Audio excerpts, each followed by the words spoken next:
ये कंटिन्यू करते हैं। तो जैसा कि द्विघात समीकरण चल रहा था, प्रश्न नंबर 2 पर चर्चा हो रही थी।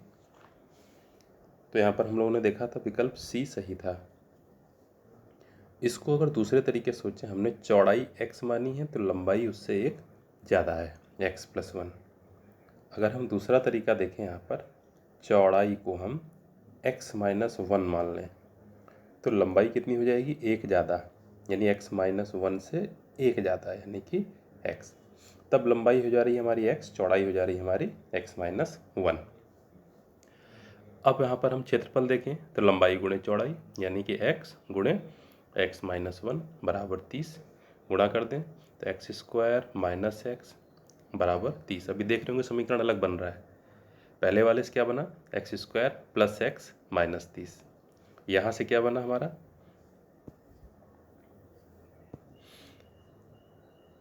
x² - x - 30 बराबर 0।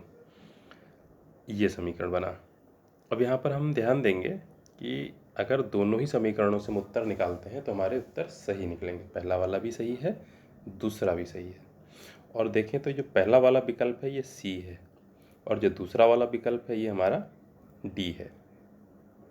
अब हम यहाँ पर क्या करेंगे, जब इस तरह की स्थिति होती है तो या तो दोनों विकल्प सही हैं, तो ऐसा तो कोई ऑप्शन यहाँ पर विकल्प है नहीं। तो हम क्या करते हैं, एक तरफ से देखते जाते हैं, जो पहला विकल्प सही मिलेगा उसी को हम टिक करेंगे। जैसे ए गलत है, बी गलत है, सी सही है, तो सी को ही हम मानेंगे। और सी के बाद में अगर पढ़ते हैं तो डी भी सही है। तो जब दो विकल्प सही हैं तो उन दो विकल्पों में से जो पहले पड़ेगा, सी और डी दोनों सही हैं, तो सी वाला पहले पड़ रहा है, इसीलिए सी वाला विकल्प यहाँ पर सही हम मानेंगे। फिर अगला, दो क्रमागत विषम पूर्णांकों का गुणनफल 63 है, उन्हें ज्ञात करने के लिए द्विघात समीकरण होगी। अब यहाँ पर हम देखें तो जो प्रश्न की भाषा है उसी भाषा में ही सब कुछ छुपा हुआ है।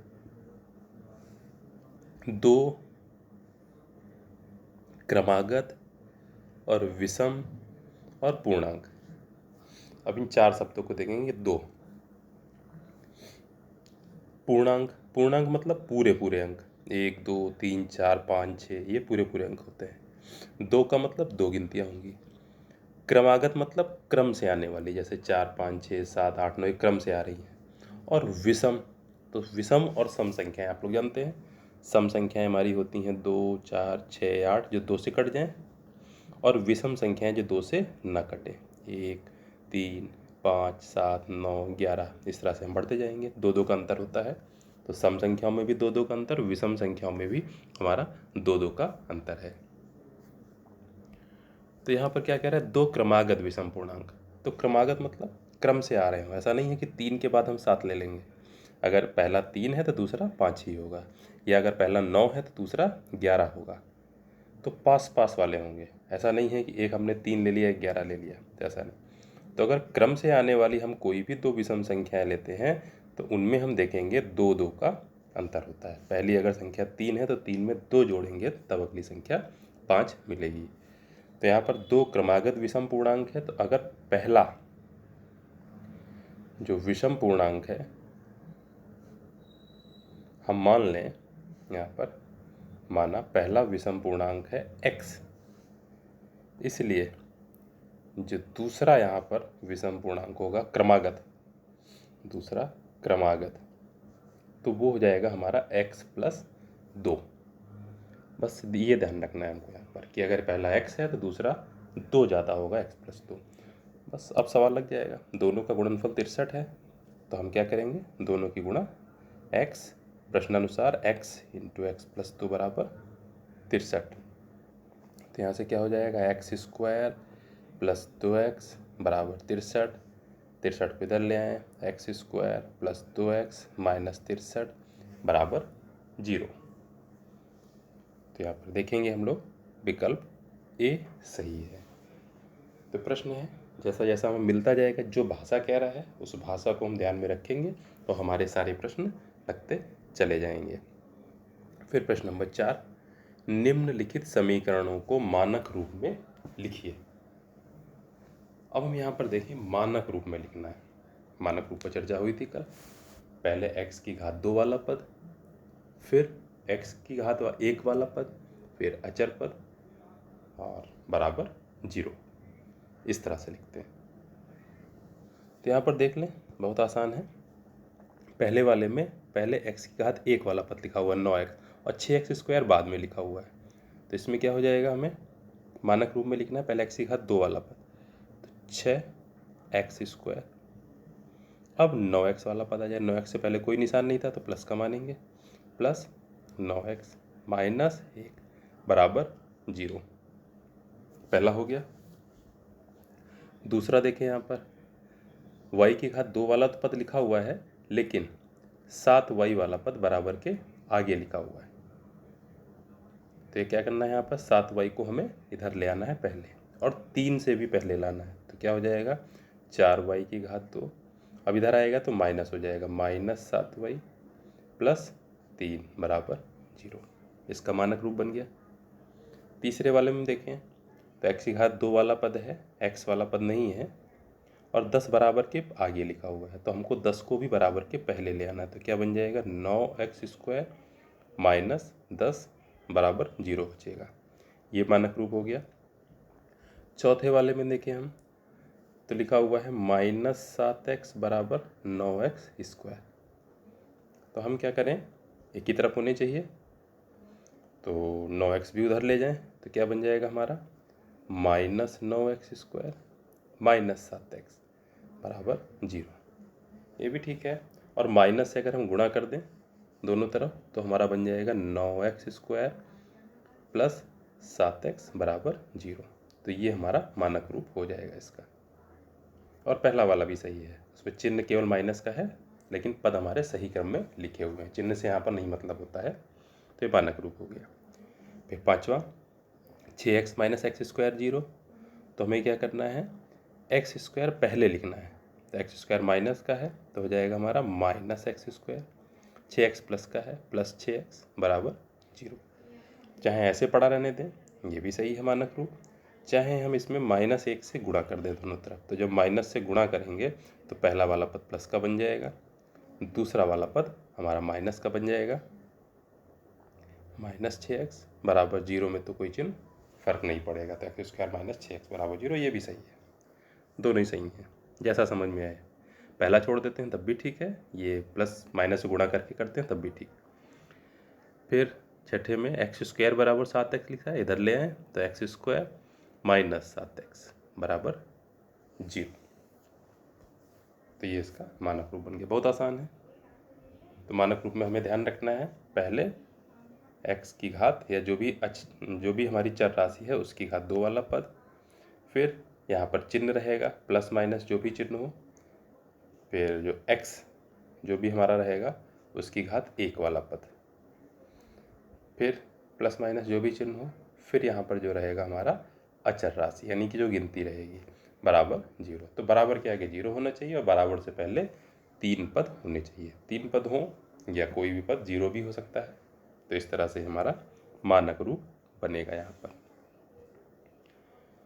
फिर हम लोग अगला देखें, पांचवा, जांच कीजिए क्या निम्नलिखित समीकरण द्विघात समीकरण हैं। अब द्विघात समीकरण के लिए हमें जांच करनी है यहाँ पर, है कि नहीं। अब द्विघात समीकरण तभी होती है जब 2 घात वाला पद हो, x की 1 घात वाला पद हो, अचर पद हो। इनके अलावा x की किसी घात वाला पद ना हो, x की घात 3 ना हो, x की घात 4 ना हो, 5 ना हो, इस तरह से ये सारे पद ना हो, तो वो जो है हमारे द्विघात समीकरण होते हैं। अब हम इसमें देखें, पहला वाला 4x प्लस 10 माइनस x², इसमें देखने में आ रहा है कि x की घात 2 यहाँ पर है, और x की घात 1 वाला पद भी है, अचर पद भी है। तो ये द्विघात समीकरण है। तो पहला वाला है। दूसरे में देखें, 3x माइनस 8, इसमें x की घात 2 वाला पद नहीं है, तो जाहिर सी बात है द्विघात नहीं है। फिर तीसरा देखें, 5x² बराबर 9, x की घात 2 वाला पद है, तो ये द्विघात है। चौथे में देखें, 3x² बराबर 7x प्लस 11, इसमें भी x की घात 2 वाला पद है, तो द्विघात है। और पाँचवें में भी देखें 7√2x² प्लस 1/√2 बराबर 0।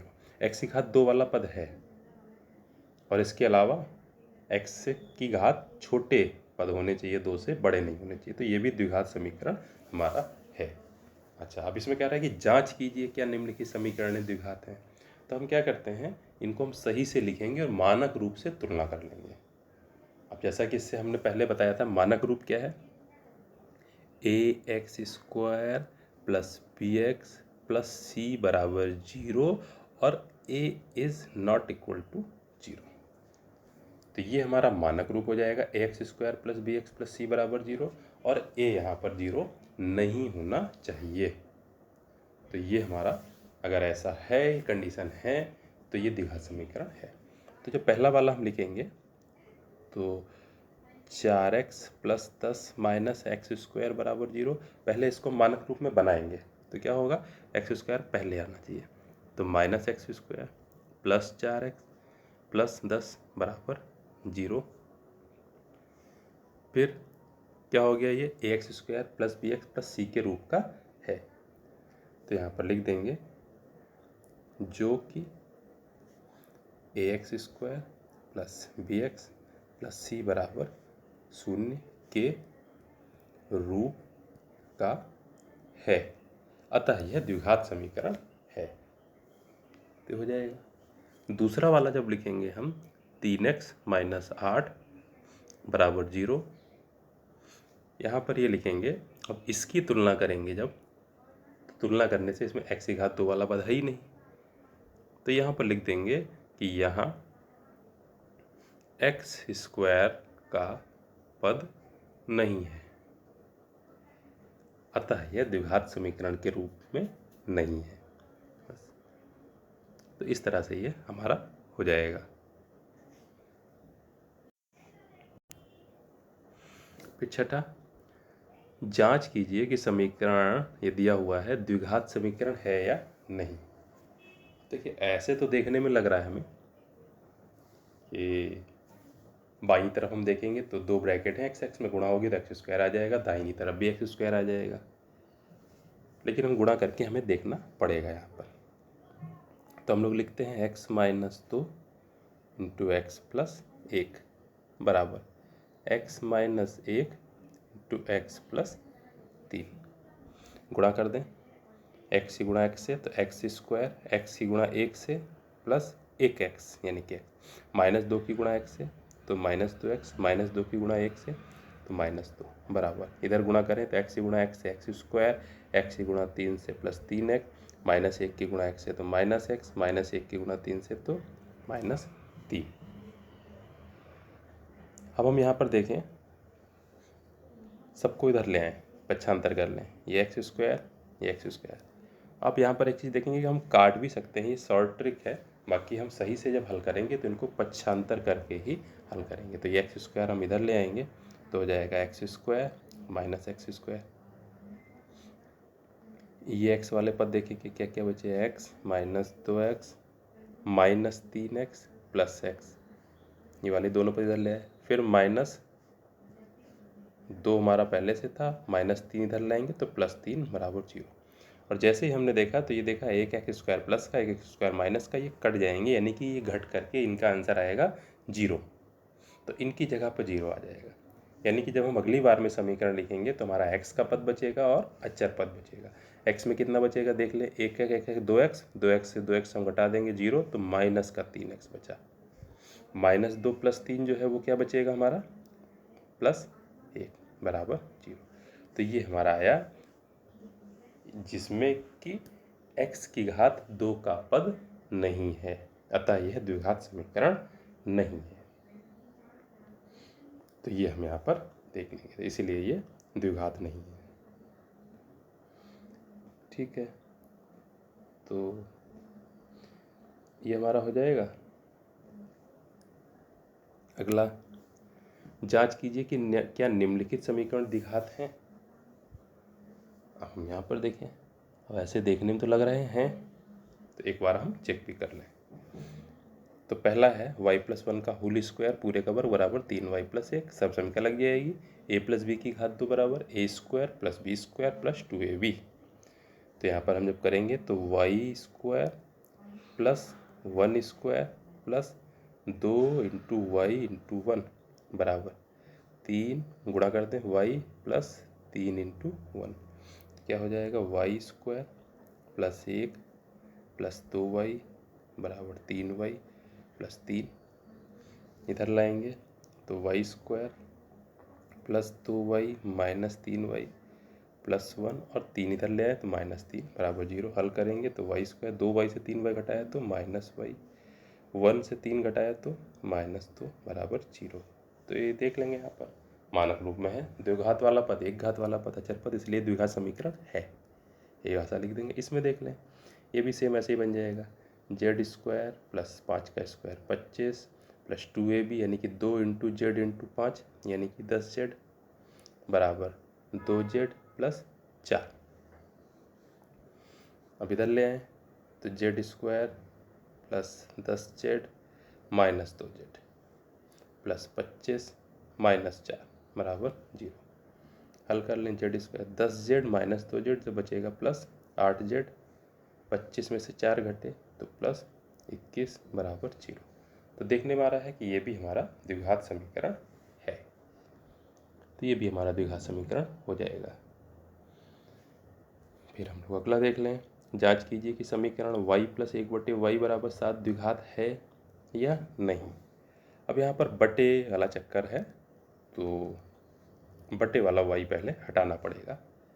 तो हमें क्या करना है, एक पद, दो पद, तीन पद है, हम तीनों पदों में y से गुणा कर दें। तो पहले में गुणा करेंगे y × y प्लस दूसरे में गुणा करेंगे 1/y × y बराबर तीसरे में गुणा करेंगे 7 × y।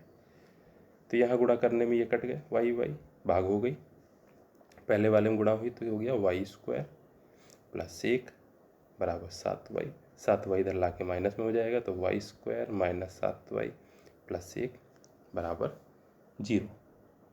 तो क्या देखने में आया कि ये हमारा मानक रूप है, तो ये मानक रूप है हमारा, इसका मतलब ये द्विघात समीकरण है। ठीक है, फिर वीडियो बड़ा हो जाएगा तो हम लोग मिलते हैं अगले वीडियो में।